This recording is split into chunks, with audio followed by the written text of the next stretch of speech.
space by the car park at the back. So thank you to Paul, who's come to discuss today his trip to Nepal, and this the event is sponsored by WSP for all the refreshments, but is a CSOC and Engineering New Zealand event. So thank you, Paul. Good job. Well done, Jess. 6 o'clock exactly. Is it? Oh, perfect. Cool.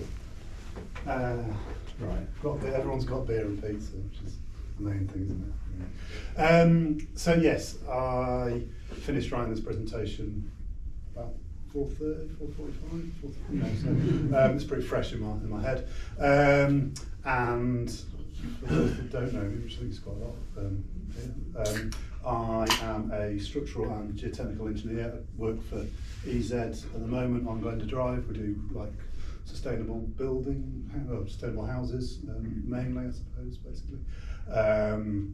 Before that I worked here at WSP, and before that I was in the North Island, and I've moved around a bit. But today I'm going to be talking about the Nepal 2015 earthquakes, which sounds obvious. We're in 2015 with 2 earthquakes, and New Zealand sent a team out there to provide expertise, basically.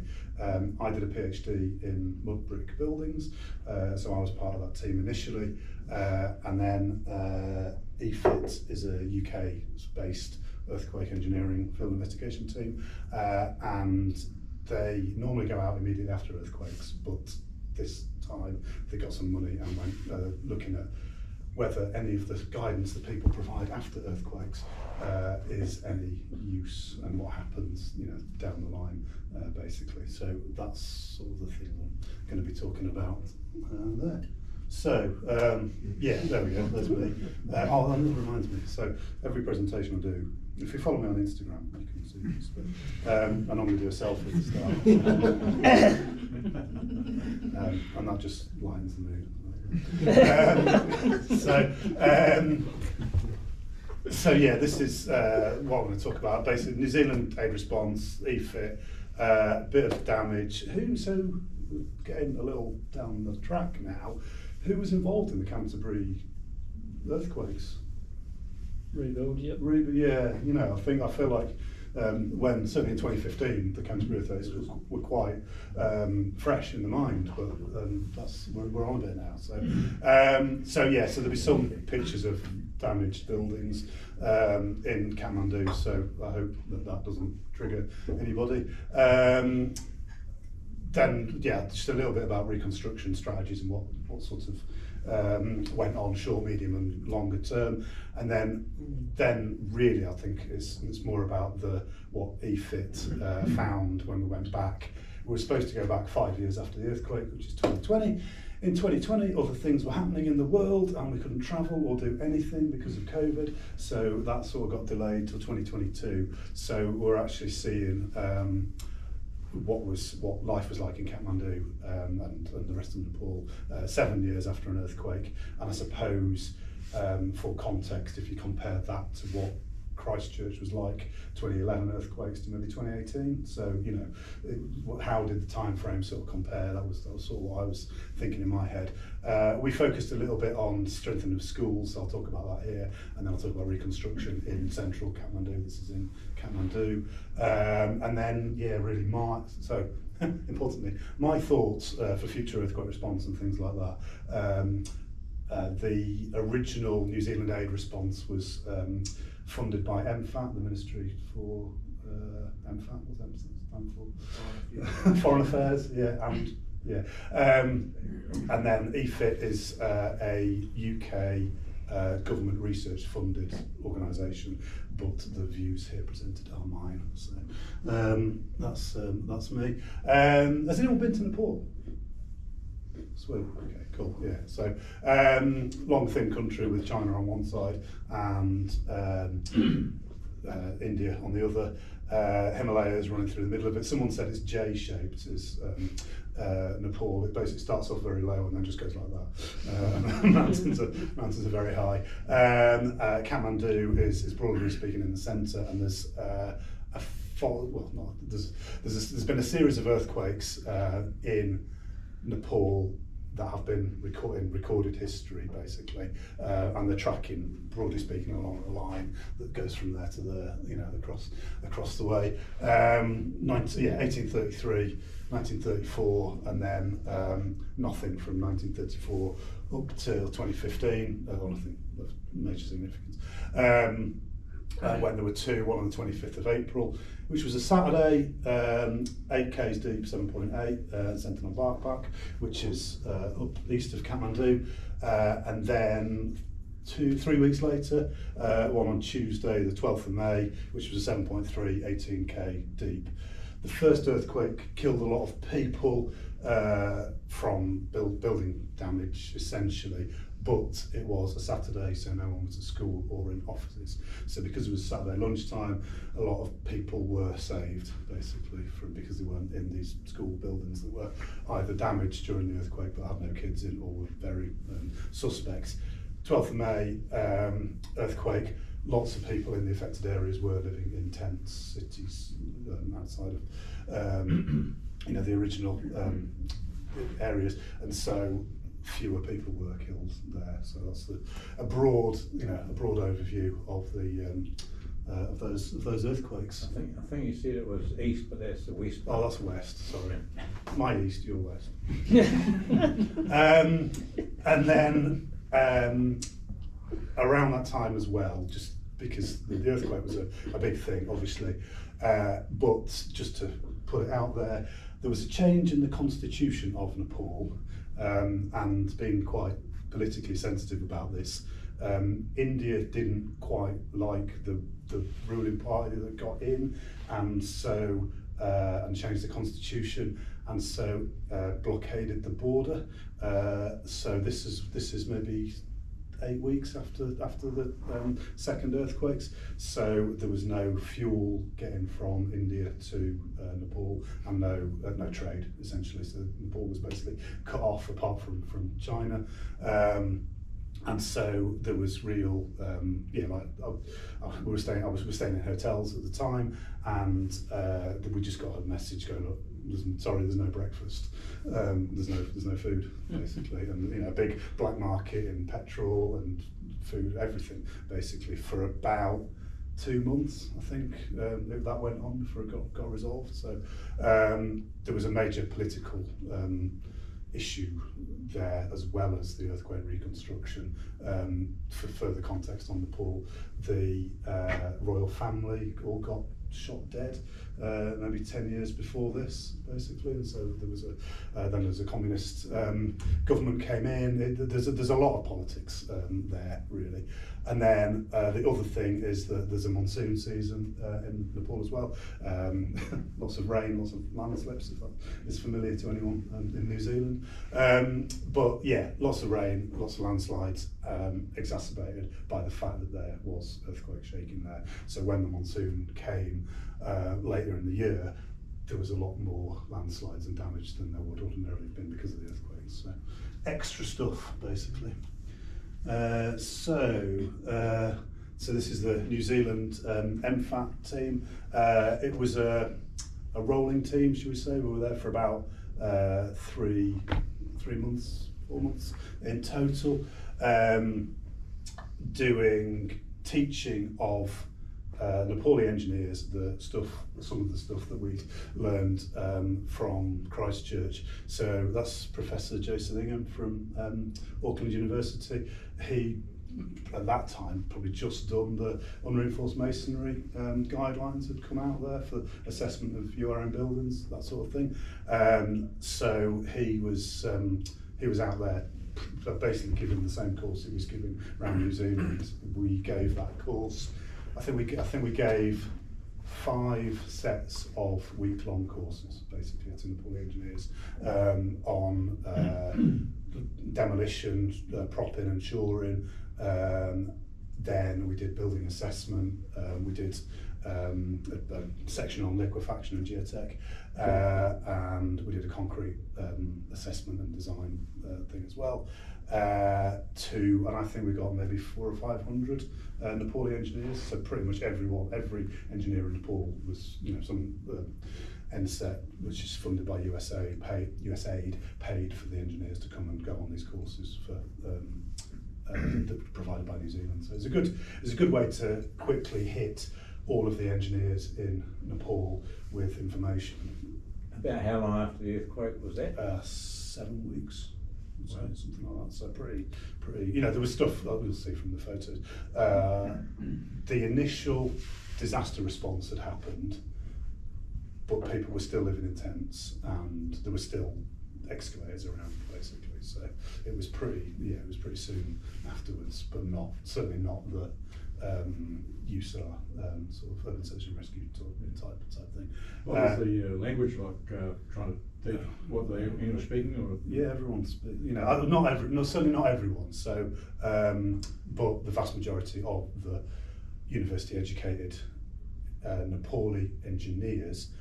There was an engineering course in Kathmandu at the university there, but a lot of them learned in India in English language, basically.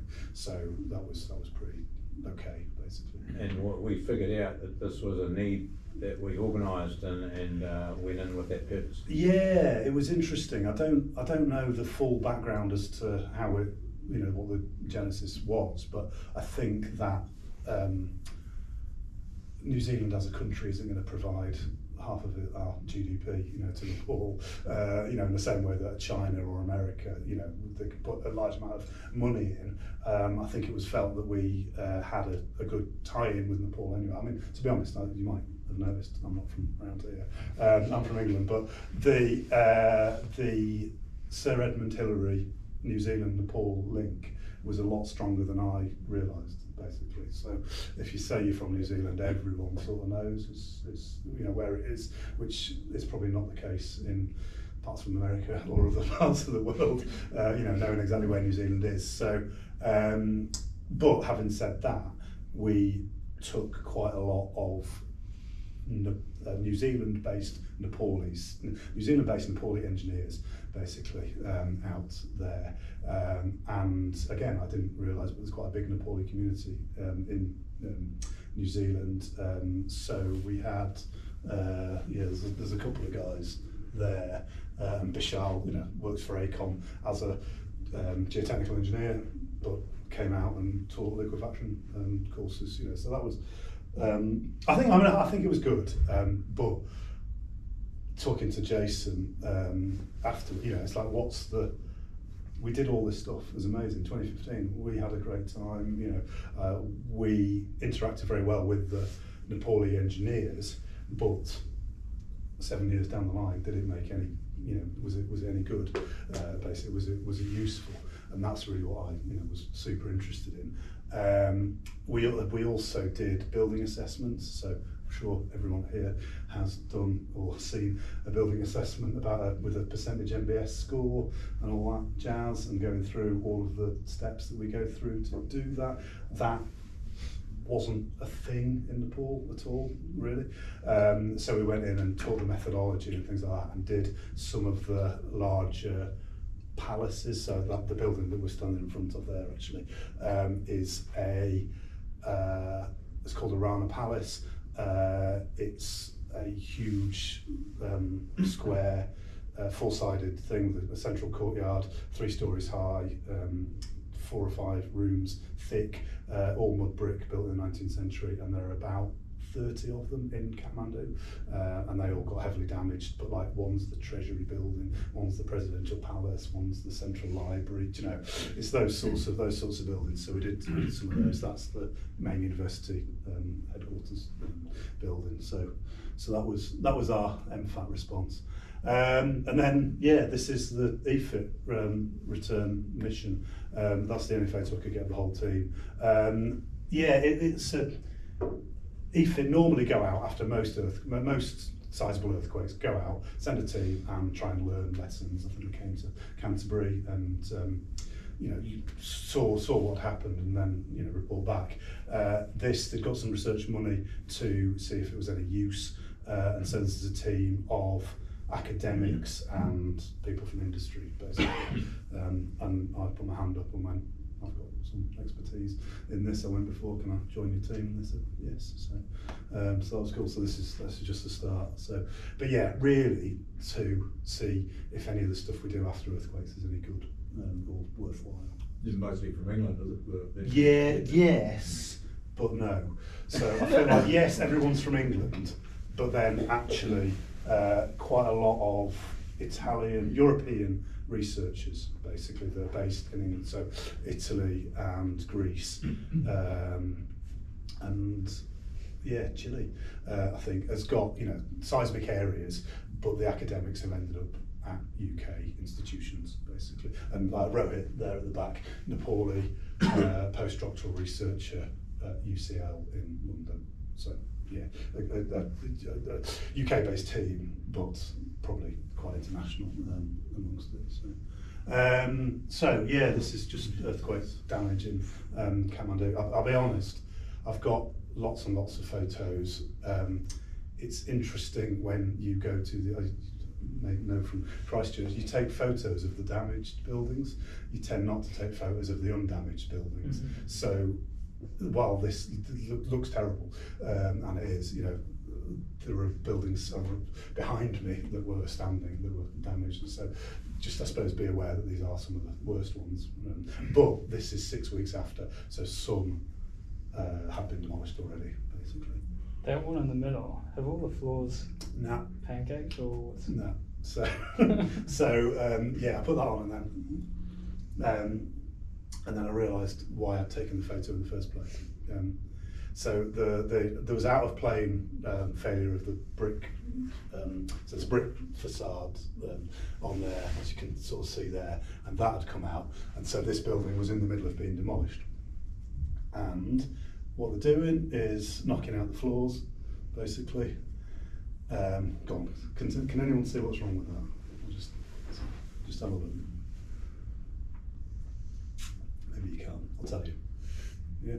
So what they're doing is they're taking the top floor out, putting it onto the middle floor, standing on the middle floor, knocking that down, and then standing on the bottom, putting that down, and then taking the oh, it's all loaded up, is it? yeah, loading it into those trucks there.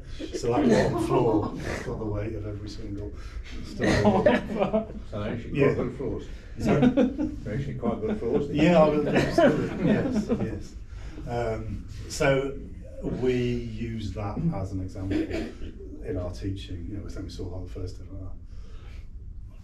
You know, needs to happen, but safe methods of demolition. I think, realistically, I think it happened in Christchurch as well, that people went a bit gung-ho into it to start with, and then pulled it back a bit, and then, you know, safe demolition did happen. But yeah, so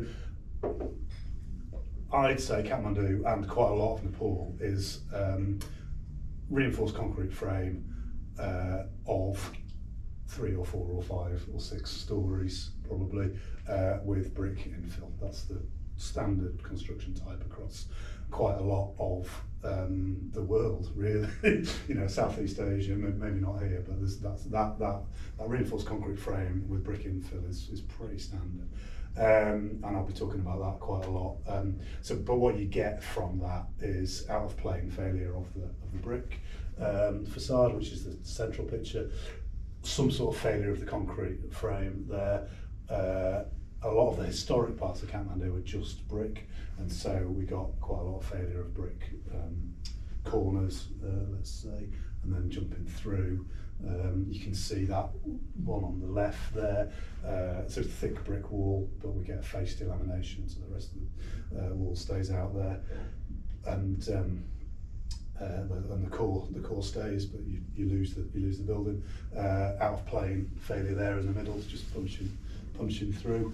And then honestly, for me, the biggest issue, so this is a festival that was going on while we were there. This is one of the central squares in Kathmandu, and you know, you've got things like that that are just balanced on top. Anything's gonna come down, but there's lots of people just, you know, things like that, you know, are just a bit scary. And honestly, some of the deaths in central Kathmandu were roof tiles falling onto people from these roofs, basically. So I think concentrate an awful lot on clever structural engineering for these buildings, and then people get killed by flower pots or air conditioning units or something like that. So I think, you know, there's messages like that's, you know, sometimes that's what injures people, basically. So that's some distance from the epicentre though, isn't it? That's right, yeah. So I suppose one thing I didn't talk about particularly, but I'm trying, you can't fit the whole thing, but yeah, the geology of the Kathmandu area is, it's a big sedimentary lake basin, basically. So I need to read more papers, but the earthquake happened, and then they got a lot of reverberation around the basin effects, basically, you know, which again we've learned more about now.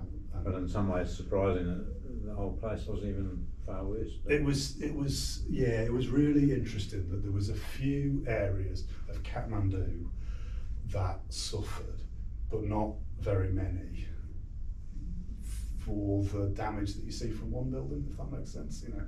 And again, trying to put things down to poor construction or something like that. Lots of masonry got damaged. You know, you find that, so from, again, personal thoughts, you get that Italian village effect, where every masonry building is built right next to the other one. So if you do an independent masonry analysis of the building, it would fail completely. But but these are all built next to each other as one massive block, basically. Right. So long as you don't get out of plane failure, then it's probably fine. You know, the whole thing will hang together, and I think that's what happened in some places. And then in some places it didn't, because, you know, there was too much of a gap or something like that. But you wouldn't have got many figures above 33% though, would you?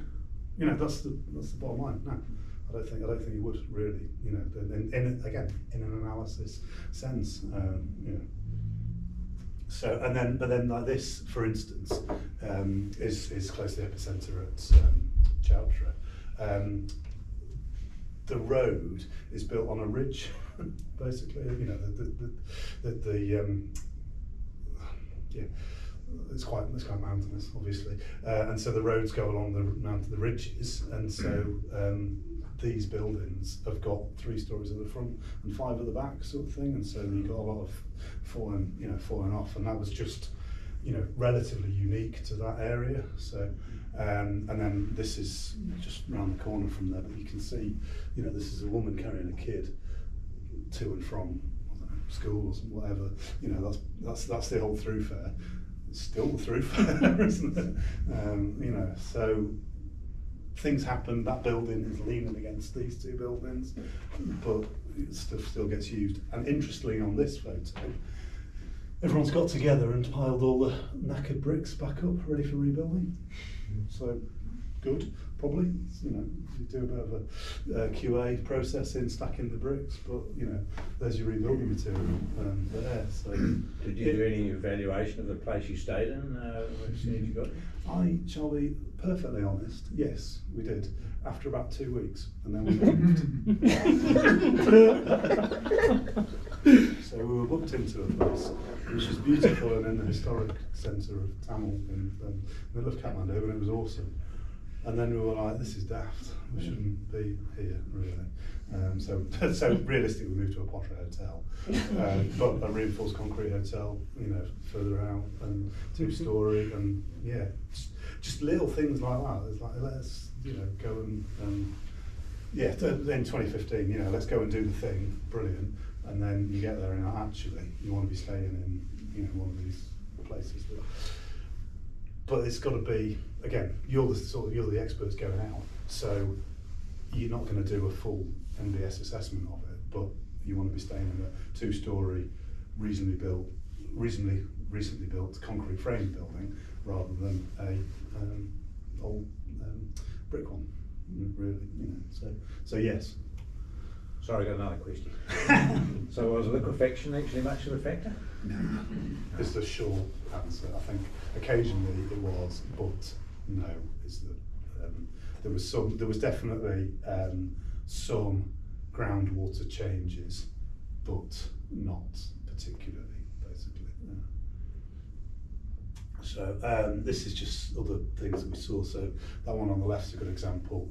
Reinforced concrete frame, brick infill, diagonal cracking when the thing parallelograms. But if you can see right in the top left corner, like the columns punched out, basically completely. There's no concrete left up there. You know, so you get that failure of that joint there, and then yeah, it gets worse. And then same sort of thing here, a bit of short column failure and confinement issues there. But like interestingly, on one of those columns, I can't remember which one, we got there and went, whoa, like the bar's gone dunk dunk dunk.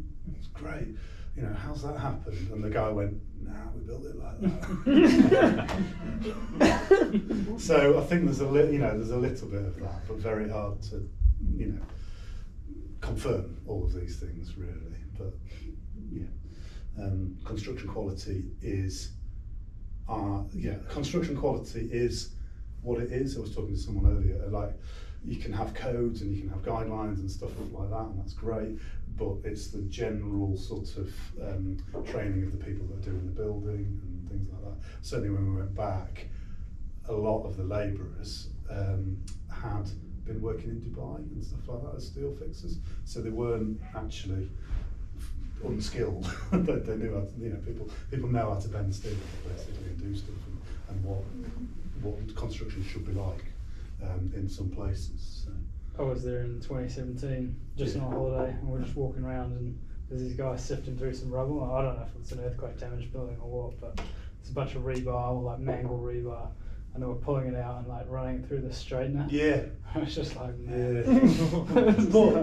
but is that, do you know, and I think that's the thing, is that a standard thing to do? Oh, yeah, I don't know. Do you know, and I think this is the, like, you can tell people off, shall we say, for doing it, sort of thing. But what we should be doing is the whole industry needs to change. Basically, I think another example is all the brick. So there's fire bricks. You saw lots of fire bricks.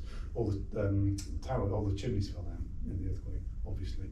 So there wasn't any fire brick available for the first 3 months after the earthquake building, and then there was. And so you can see, you know, concrete got used a bit more when that came in, and then bricks became available. And you can chart the progress basically of reconstruction as various things happened. So yeah, interesting.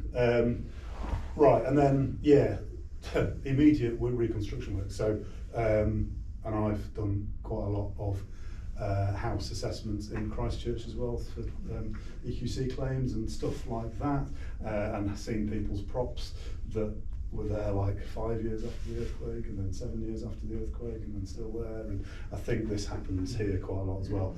Teams come through and put props everywhere, and some are probably more effective than others. And then soon they become part of the furniture basically, and so you have all these, you know, lots of shop there with the props, you know, and the selling stuff on, and prayer flags go on there, and suddenly it's, you know, it's just a standard feature basically. And quite how effective props like that are to stop a mason, you know, that's not necessarily going to be as effective as a full design. There are USAR guidelines for props and things like that, so lots of people did that, but I don't know how effective some of it is. And then there was the same photo there of brick collection down there, so that was the immediate stuff. And then I've got, what's that say on it? Yeah, so that's a German, I think, prefab health post. So obviously lots of aid agencies come in and are very keen on providing new health posts and things like that to aid. So this is a prefab building dropped in. Nigel, like that, it's just rebar cast into a slab, and then a prefab steel building dropped on and then welded up. So that's an inset at the corner, SHS there, welded to a rebar. That's your there's your health post sort of thing. So good, but definitely depends where you are in the country, in the scheme of things, as to who gets the German one and who gets the Italian one and who gets the the different sort of aid agencies work. There were lots of example buildings like this was built. So how to build an earthquake-proof house. So it's got a buttress in the middle of that house, and it's got a lightweight gable end. To stop that. So very good. but as you can see from that building there, that was taken in 2022. No one's actually living in it or using it or anything like that. So these example buildings get built and then disappears. And then again, mason training courses for using bamboo in, as a ladder structure, which again, is probably good, but I'm not sure how good it is really. And seeing that, it's I think there was lots of well-meaning medium-term sort of reconstruction of people coming in, running training courses, doing the thing. That's great, but how effective is that bamboo lattice within a stone and mud mortar thing? Not sure, really. Building the bamboo into the coursing, was it? Yeah. I'm with my academic hat on. I'm like, yeah, I'm sure it's good, but should you be rolling that out across the country, without lots of testing or guidance on it? But these things happen. I do feel these things happen in developing countries every single time there's an earthquake. You'll get exactly this setup basically. I was talking to someone earlier about it. There was definitely, the initial aid happened and every country sent little bits basically. I'd say the main aid in Nepal came from China to the north, India to the south, US aid probably, they fund quite a lot of the engineering work we'll talk about later, and JICA is the Japanese aid agency. Again, talking to someone, they're a Buddhist country like Nepal, and so we're quite involved in some of the shrine reconstructions. Basically, that was one of the things, and that was generally channeled through the World Bank. IOM is the Institute of Migration, which does quite a lot of refugee or displaced person stuff. Quite a lot of small NGOs or medium-sized NGOs basically. And I've just put there, that's the Gurkhas. If people have come across the Gurkhas, it's a part of Nepal around the town of Gorkha, and they're in the British Army and they're in the Singaporean police force, well known for being badass fighters, and because they're based overseas, they send quite a lot of money home to help with the rebuild. So the area around Gorkha had proportionally more money going into it than other areas that weren't Gurkhas. So then longer term, so what I've done here, taken this from the World Bank at the end of the programme. So the government of Nepal set up a reconstruction authority, and they channeled the money basically. What that involved at a residential level was you got a grant to rebuild your house or to strengthen it, and you got a certain amount of money for the foundations, and then they got signed off, and you got a certain amount of money for the mid-floor, and then that got signed off, and then you did the roof, and you got another tranche of money. So they, I think it's excellent, but so they assessed 865,000 households. That's a good amount of assessment that that got done. Immediately after, basically. Owner-driven approach. So that was basically enforcement of safety guidelines. So it was fed to the grant. So you had to get your slab signed off by an engineer before you got the money for the mid-floor. So that's one way of ensuring compliance, isn't it? Vulnerable groups was interesting there. So we certainly identified that, and I'll be honest, I've seen it in Christchurch as well. Widows are a real problem. So either husband dies in earthquake, or the husband dies earlier than the wife, generally speaking. So you end up with these old women where the man used to do things and the woman's now on her own and just doesn't reach out or get the economic assistance that's needed. And so you end up with these areas of just widows living in rubbish houses on their own, and that's crap. And that needs to be addressed, but I think the World Bank looked at that, but we certainly found some evidence of it. So school infrastructure, that was the other one. So 3,600 of the surveyed 23,000 schools were completely destroyed. So that's a lot of schools that, if they'd have been full of children on the Saturday, would have gone. And 50% of the school buildings were structurally vulnerable, and 20% had completely collapsed. So there we go. So over 180,000 students would have been in the schools. if it had been the previous day. So I think that led to a lot of shit, let's sort the schools out, basically. And then, honestly, they have now, so the National Reconstruction Agency is finished, and so what Nepal is looking at now is how to fold that information into the standard, the normal way of doing things, basically. But certainly from a World Bank point of view, and I think they did pretty well, basically. I think the programmes, worked pretty well, and so I'll just talk about what the programme was. So again, a bit like here, lots of guidelines, lots of stuff, lots of let's say retrofitting measures at a glance, how to retrofit. A lot of this existed already in other parts of the world, so we've got guidelines for retrofitting. Italy's got guidelines for retrofitting, so I think they honestly just went through and cherry picked the right parts, basically. So roof to wall connections, there's some bracing values with shear strengths of kilonewtons per metre for different types of brace. Does that look familiar to anyone that does structures around here? And then as time went on, so this was released December 2020, this is one of the last documents. This is guidelines for extension of a building that you built during the earthquakes and you now want to extend. So that's where we're at now in terms of work. So good. Jacketing. That's so there's CAD drawings. There's information for Africa, I would say, basically there to do what you need to do with the buildings. Quite a lot of it's guideline based. You'll notice that is the Simpson or Mytech detail. So it's the information's there. Will internationally we can Nepal's tapped into it and made guidelines of it. I think mostly I've got the English versions, but there's Nepali versions as well, which is obviously more helpful if you only speak Nepali. And then there's a day rate analysis booklet for how to pay the workers that are doing the work. So it's quite detailed stuff as well. I mean, I'd argue it's probably more detailed than we've produced out of Christchurch, really, and Kaikoura, for individual housing, basically. And then there was a lot of code updates. So I suppose one thing about codes is, as we all know, they're all in a process and they're all being updated all the time and things like that, and stuff happens.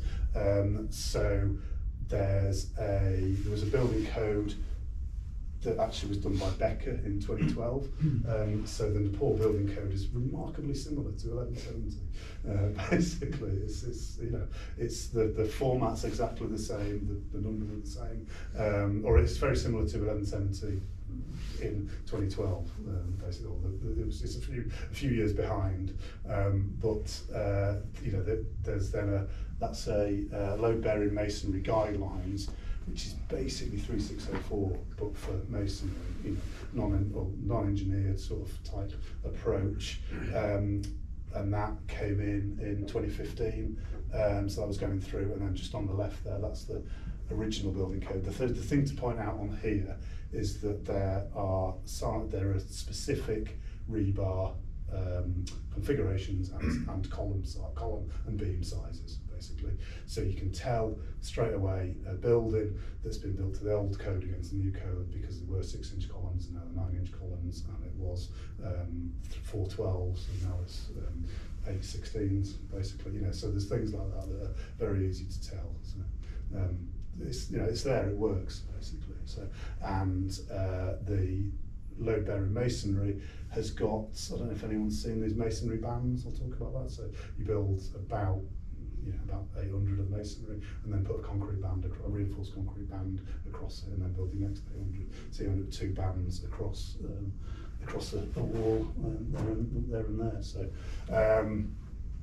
and that's one way of telling how old the building is, basically. And then the 2020 one is done by Rajesh Dakal, who's concrete professor at Canterbury, and Nepali, so he helped with that code, but I'd argue it's up there with any other seismic code in the world, really.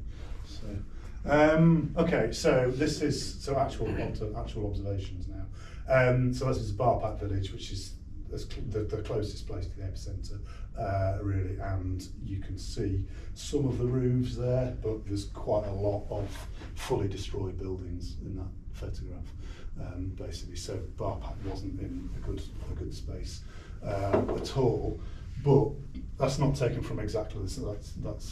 That is looking that way, but the place was basically rebuilt, essentially, by 2022, apart from, as previously discussed, these buildings here, which is where all the widows live, basically. So they're the people that couldn't quite get the concrete and arrange everything for rebuilding. So yeah, in terms of reconstruction after the earthquake, Barpak at the epicentre, sorted. One reason for that was because JICA, which was the Japanese aid agency, put a good few engineers in there, and they did construction monitoring, basically. So they did quite a lot of the rebuild work there. So I don't know who those guys or girls were, but that led to a standard, basically, at the specific place. This is Chowtra, which is the epicentre of the other earthquake. So that's 2015. That corner there is down here. I really tried to get the same photos when I went back, but it's not.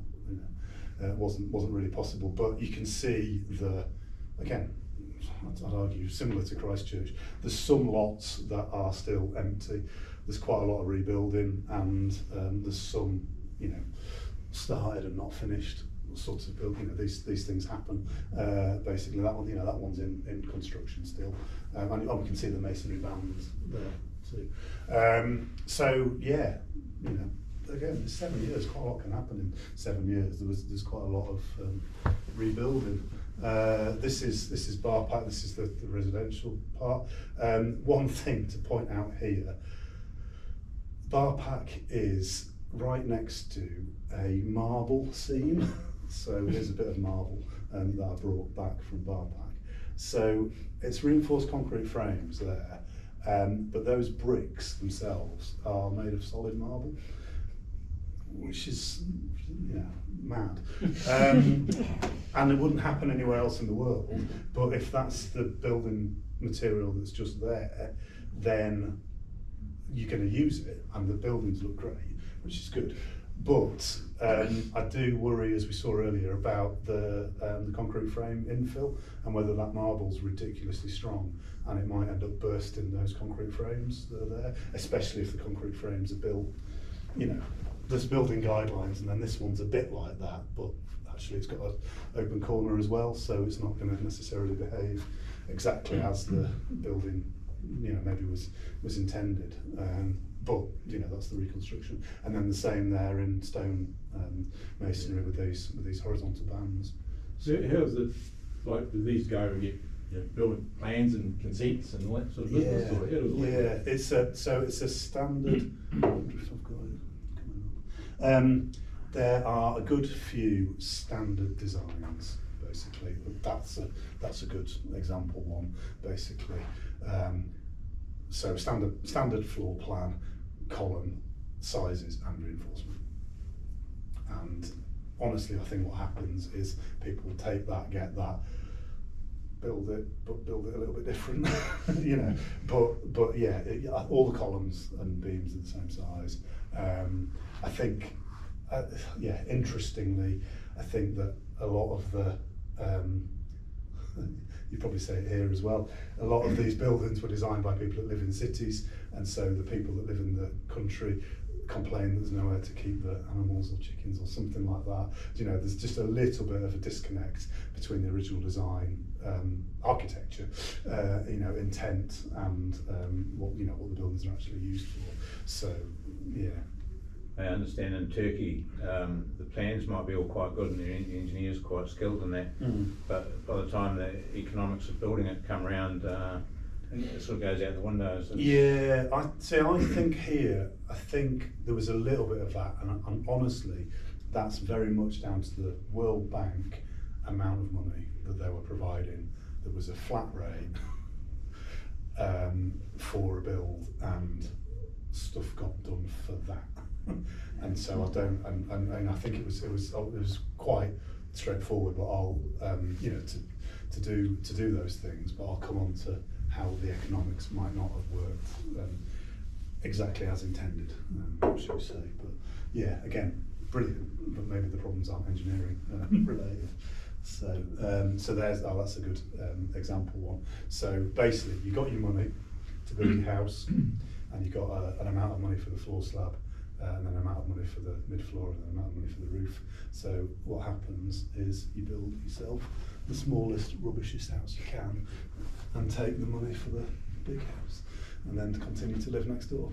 And so that's what happened, you know, in a number of scenarios, which wasn't the intent of the system, but probably is.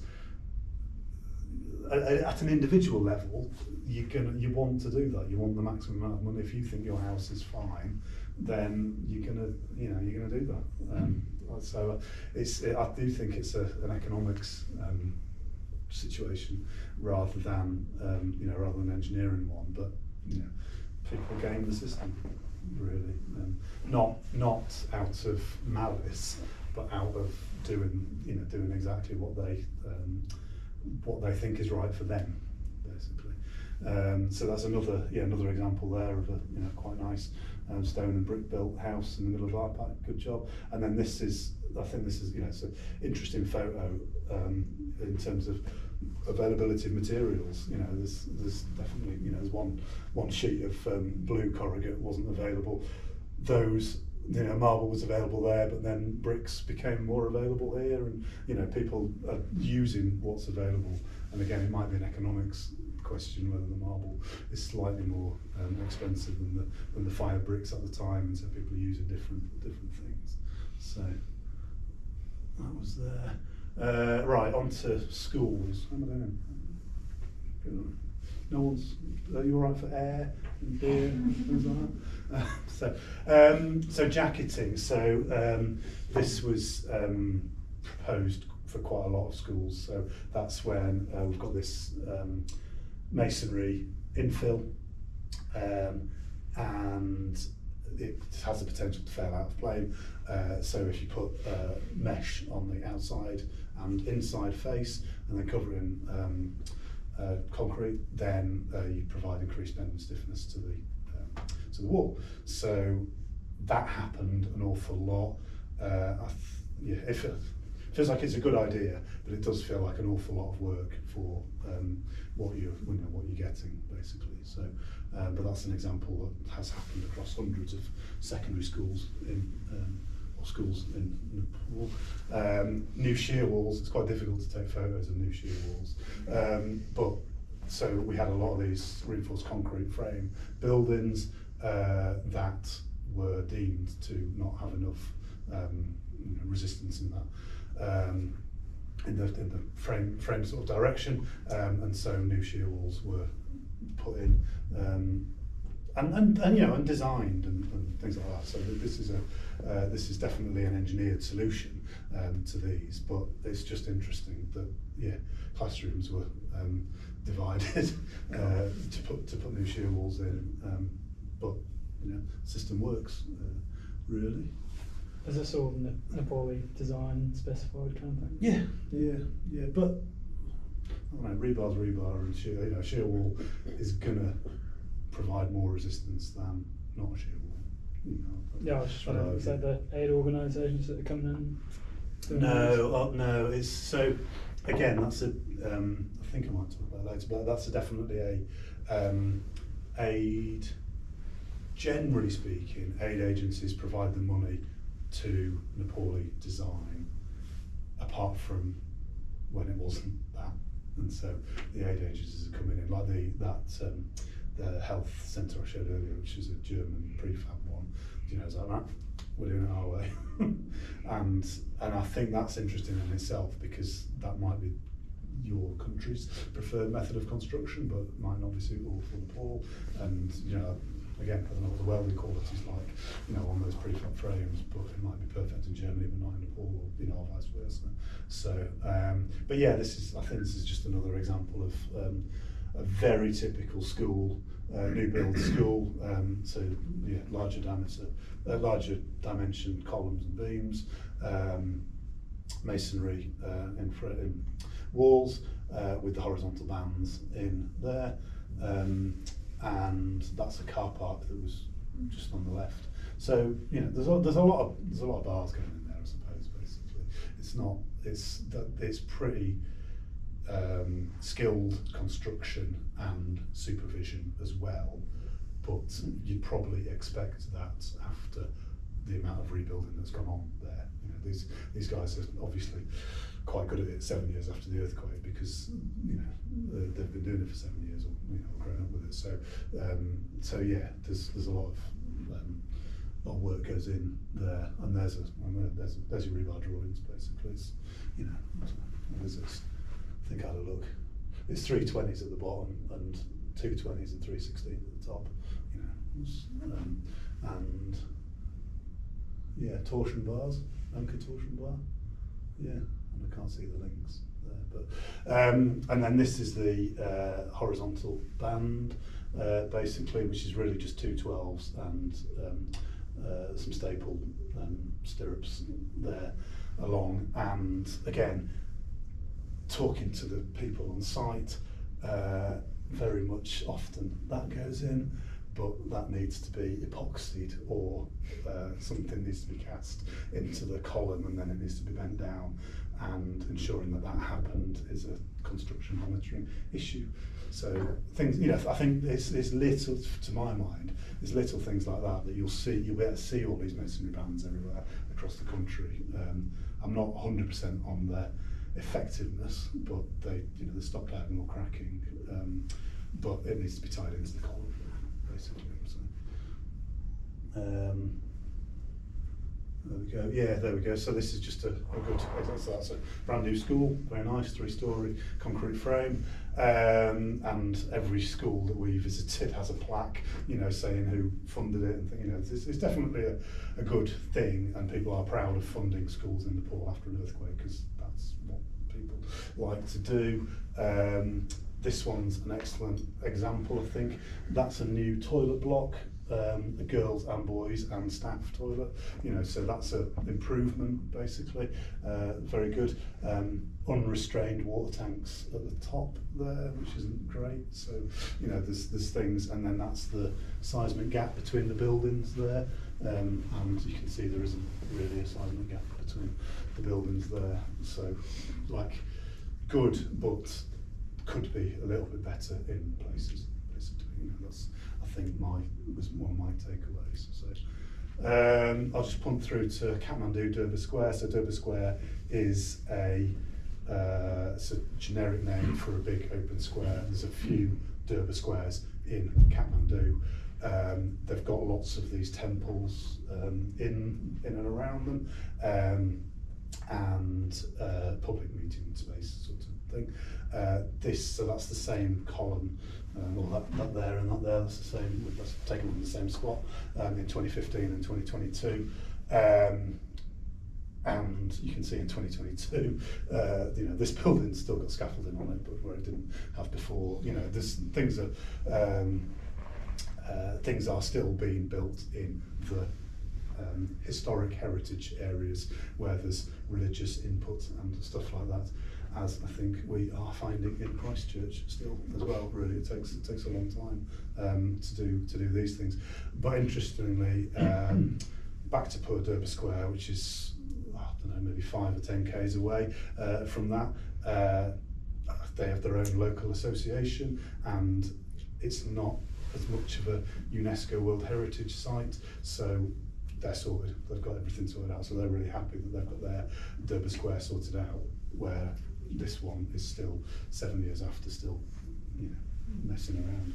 Really. Are they brick buildings, those old temples, whatever they are? Yeah, so I was saying this to someone earlier. So these bricks, there's no mortar visible at the face, and the bricks are wide, fat at the front, and then become skinnier, so they're rhomboid shaped, I suppose, basically. So the mortar's hidden, so you don't see a mortar joint, which is great, but not in out of plane bending basically, because it all just pops out. So They're obviously pretty old buildings. Have been through a few of the other big shakes. So 1800s sort of, yeah. So Patan Derby Square, that's Batipur Derby Square, the other one I was talking about, went through the earthquake in 1934, and a lot of these fell down. So it's a bigger open area, and there's fewer temples to negotiate on, should we say? So, but yeah, I think realistically, a lot of these, like again, there's horizontal bandit. There are clever historic things in these temples. You know, they've got timber ties in and stuff like that in places, and so have survived, but also have been damaged and fixed and things.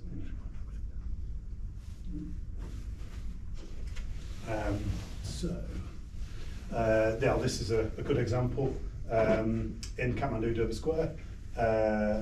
The building on the left is being rebuilt by the Chinese. The building on the right is being rebuilt by the Japanese. Very interesting. All the building work stopped through COVID because I think, I can't remember which way around it was, but the Japanese one all had Japanese supervisors, basically. So there were no supervisors, so they couldn't pay them. And I think the Chinese one was all Chinese labour, basically. They would just all come in and do the lot for you, basically. COVID came, nothing happened, basically. So the whole site shut down because you couldn't get in and out of the country. So it stopped for 2 years, but not really related to the earthquake. And another photo from 2015 and 2022. Basically, there's some shoring on this white building there that was put in 2015, and it's still there, 7 years down the line. So these things take time in historic places. There's some more, basically. I think I went around trying to find my original photos, basically, but you can see everything stays exactly the same, and may do for the foreseeable future. This is a interesting one, as you were saying, built in 1835, 11 stories high, destroyed in 1934, built in 1935, destroyed in 2015. So that is the bottom of that tower, you see. It's made out of mud brick. You're never going to get it to work, so that's made out of reinforced concrete, and it's better, basically.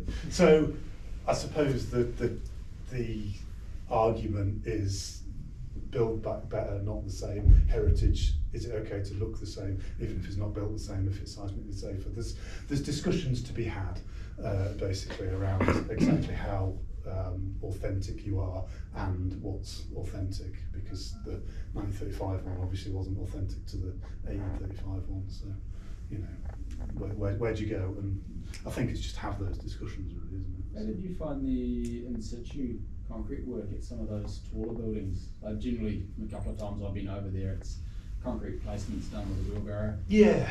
And it's wheeled up from a guy. Yeah, down the yeah. bottom. Obviously, 9 levels is the Like that, yeah. I don't know. Like, there's definitely a few. There's definitely cranes and concrete pumps, basically, because again, realistically, they are available. Yeah. You can do it. You can get it. You can. There. See, that was being rebuilt. Not the tower was done, but the surrounding area was being rebuilt when I was there. And yeah, I don't think that was wheelbarrow. I think that was definitely concrete pump for that particular project. But that's a World Heritage Site, high profile. I googled all of this, and it's all across. There's a CNN article about the reopening of this tower and how it's different and that sort of stuff, basically. So prestige projects, absolutely. Get the treatment. Other projects, perhaps not. Really. So, right, getting through this. So my observations, basically, not an economist and not necessarily EEFIT's ideas, but yeah, there's no insurance market, which again is different from here, and there's not really a formal mortgage market either. So it's not like people are borrowing money or getting insurance payouts to rebuild their home. It's either the money that you have, or it's your World Bank grants or something like that. There's not there's not the system we've got with insurance payouts and EQC and things like that here. So from that perspective, the World Bank programme was, I think, pretty successful in putting a lot of money into the economy and getting a lot of buildings built which were better than before, basically. I think having engineers there doing the stuff was, you know, like gold, really. Otherwise, in any situation, you're going to have lower than average construction quality when the engineers aren't there to look at it. And the way that led to release of funds sort of worked, but you could definitely game the system as well. Take away for the billions of dollars of World Bank money that was spent. You know, what's the property ownership sort of regime like Indonesia? It's sort of leased land and you just put up a building for 25 years. Do they own the land? So my understanding is it's owned land, but it's split between each of the sons. Is that right?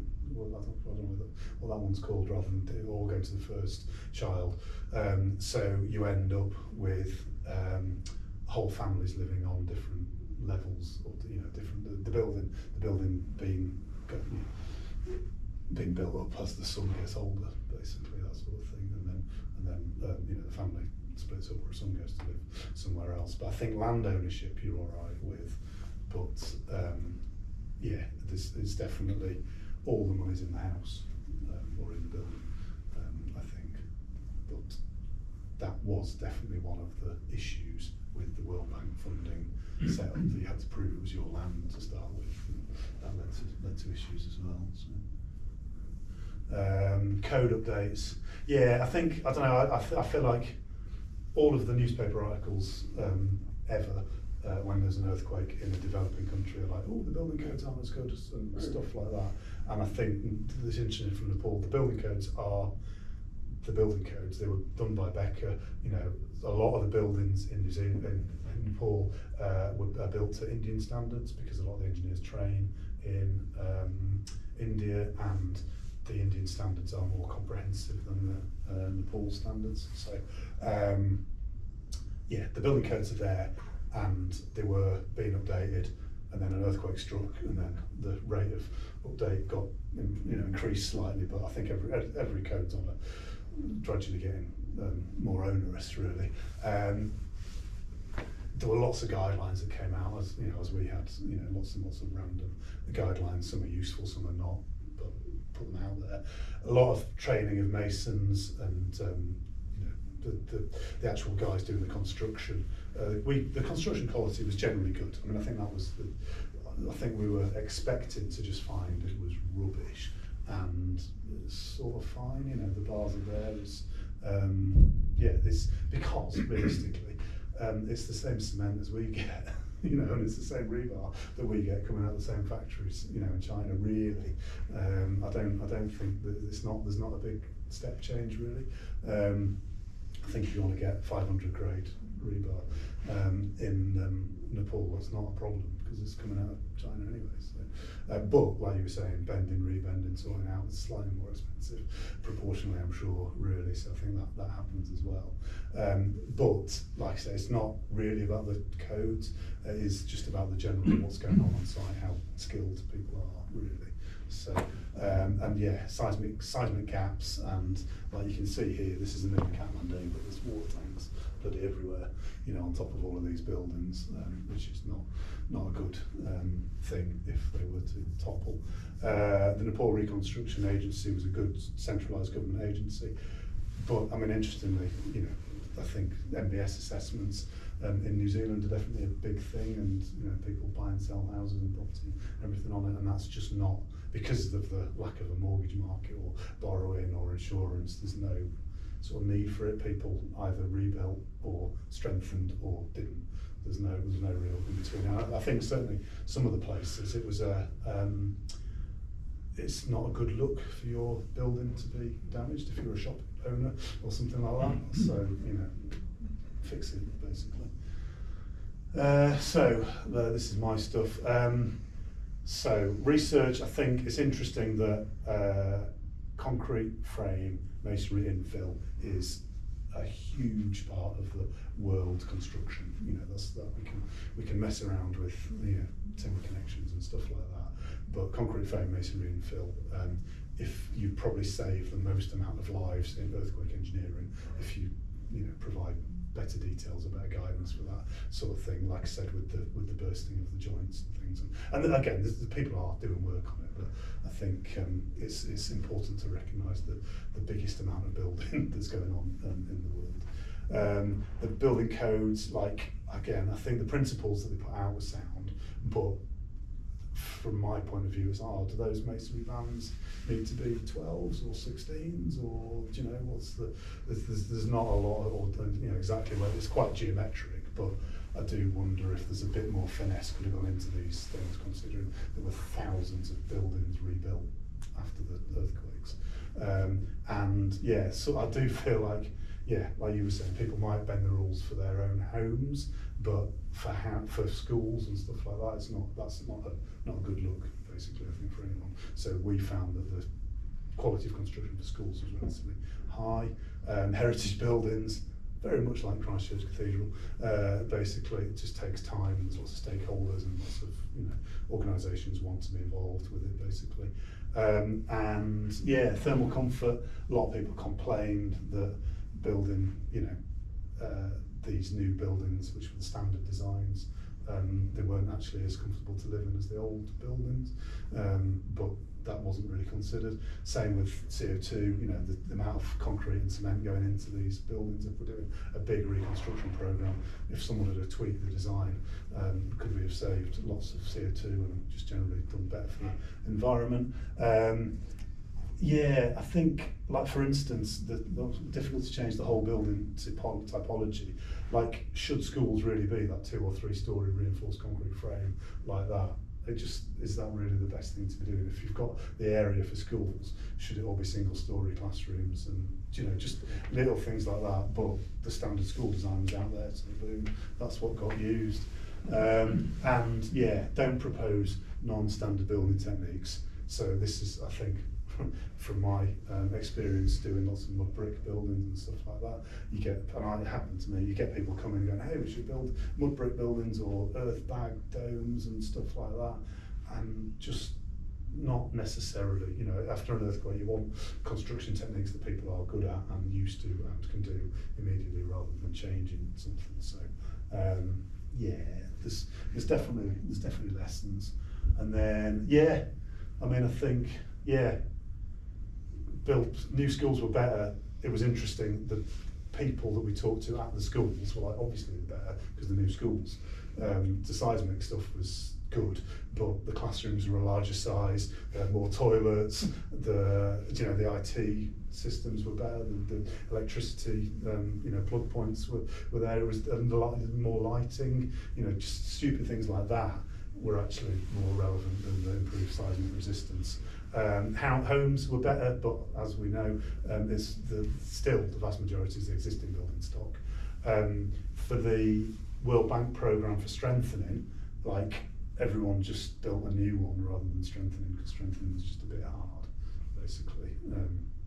And the amounts of money weren't necessarily conducive to strengthening, basically. I think you could definitely get yourself a new build over a strengthened house, really.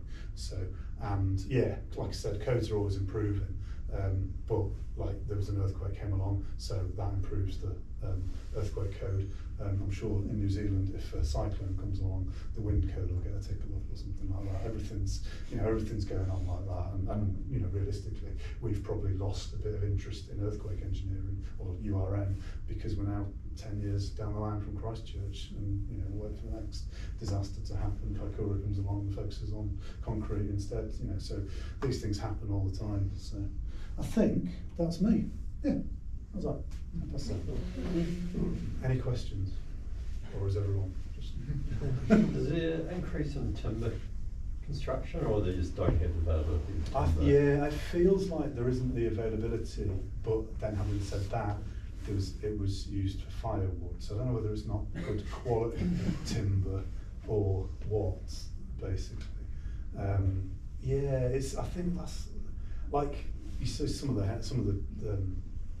timber carving, the timber fascias and timber, lintels and stuff like that, but not really timber. I think a lot of it is what they know, like you're saying, with the other building techniques they used to. Yeah. I was in there in 2013, Oh, just after they had some reasonable quakes on the Indian border out east, Yeah. and was talking to a few of the people there, and they were, oh, you're an engineer, what can we do to build this better? Yeah. Go lightweight, timber frame. Yeah, perfect. exactly. And they're like, Oh, yeah. and they're like, but we've got these pile of rocks, how do we build better with the pile of rocks that fell down from the last building? Yeah. It's familiarity, it's what you know. It's what Yeah, your and I knowledge think, is. coming in and just going, we build with timber. Good. Glue gun. Have you tried glue gun? Isn't gonna do it really. But then a lot of so there's one I was trying to find. I think it's this temple here. Was pretty much all timber, and that was interesting because it was all timber historically. Got really quite damaged in the earthquake, and then got fully engineered and rebuilt. And I talked to the engineer that was redoing it. I was like, oh, that looks awesome. How did you do like the connections up here? Because like there used to be like a peg through and a thing, and he was like, yeah, it's a bit of steel on top. So that's fine, isn't it? If that's a heritage, trying to rebuild a heritage timber building to look the same but be stronger. But you can't do it with dowels, or with timber dowels as it was historically. So he's done it with steel sheets, metal work instead. Is that fine? Really? But I think this is my thing. For a general construction, it's reinforced concrete frames with brick masonry infill. Really. So yeah, when's another one? And I think this is part of that. I hope like there's someone at the World Bank or whatever, has gone, all right, cool, there's a Philippines or something like that. This is what needs to happen. But I think every country probably goes through the same sort of cycle of and then actually, everyone, the international partners pile in, do the thing, and then the construction industry in the local construction industry does its thing and then maybe tweaks it slightly. So here, like all the columns were bigger and masonry bands were ubiquitous. Because you could see them. So the person on the street could see that this was a better strength in the new building, and they knew, a bit like here, everyone knows what TC2 site is in Christchurch, when they've no right to know really what TC2 is. The member of the public shouldn't really know about liquefaction, but it sort of enters general consciousness, and in Nepal it was masonry bands that everyone just sort of knows that that's what you're supposed to have in a strong building. So. You wouldn't have come across much comeback against engineers who did the designs based on some, rudimentary ties that might fail on the next one. Is anything going to come back on those? I don't think so. I think that, so one of the codes is called Mandatory Rules of Thumb. And that's the name of the code, right? And that's what everything's built to. And it was 412s and, R6 links at 3. So you don't hear of engineers being held accountable. No, I don't think so. I don't think so, but I think the vast majority of buildings, like 95% of the buildings are built either to the mandatory rules of thumb or not at all, basically. So the amount of the proportion of buildings that are engineered is probably ridiculously low, really. But central Kathmandu, I should have put some pictures in, but there's brace frames in there. There's every modern type of construction is there in Kathmandu. It's just probably been designed in India or in China and been built in Kathmandu. For those masonry bands, do you know, is the detail they have to go from column to column? And the reason I ask is, I noticed I was in Greece last month and I'd never seen them before, and it was everywhere. Oh, interesting. Yeah, right. all over, concrete frame, masonry infill, but they Yeah. were terminating at free edges on windows and doors. Yeah. And I could not figure it out for the life of me. What the intent was. I know. Where is it? It's one of them. Well, I wasn't too sure if it was just the rule of thumb of you got to put them in and they put them in and they put the door in and. So you see that? Yes. So yeah, exactly that. So the intent is a lintel band and a sill band, which is what they're called there. But yeah, and then tying into a door frame. But yeah, my understanding is the intent is to stop the diagonal cracking propagating really. So the in plane. As opposed to taking out the face load somewhere. Yeah, but I find it interesting that there's no tie between the masonry and the band or anything like that. There's no vertical tie. I think there's supposed to be ties in the corners, but I think some of it feels to me at least some of this is based on testing and a lot of it is based on FE modelling, but I don't know the extent of the testing of those things, really, but I mean that's exactly it. Do you really need a sill band? A lot of it's geometry, lots of it's the angle of the crack, but yeah, basically it's probably better. Mandating that they're all set designs. Yeah, If definitely. there is any flaws in it, it's a massive. It's a massive problem. Yeah, it's not just one. It's it's thousands everything. just like that. Don't tell anyone. I think lots of codes around the world are like that. Yeah. Yeah, that's still just a brick building, so it's gonna, whatever you do to it, it's still gonna suffer damage in the next earthquake, but it's just a degree of damage. And I think what I find really interesting is, so there's guidelines for stone buildings with mud mortar and brick buildings and block buildings and bloody everything, all which are the standard code. But to my mind, they would not survive the same level of shaking, if that makes sense. So, in New Zealand, it shouldn't matter whether there's a building that's a timber or a masonry. They should all sort of have the same level of damage with the same level of shaking. And I just feel that some of these designs, there's a design for a 3-story and a design for a 1-story. They should be, they should receive the same level of damage, but I'm not sure whether that will actually happen. So, but we'll see. Yeah. Cool. Good. Cool. Thank you. Thank you. Thank you. Cheers. Hope you learned something. When are you going back there? I don't know. I'll go for a holiday. Yeah. But I'd like to go back because I've got contacts now with the people.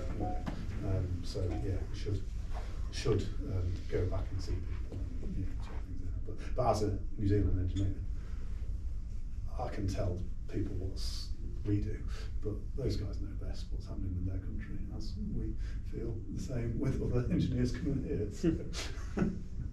Yeah. Cool. Okay. Thank you. Thanks, Paul, for that. Grab some pizza and another drink. That's the main thing.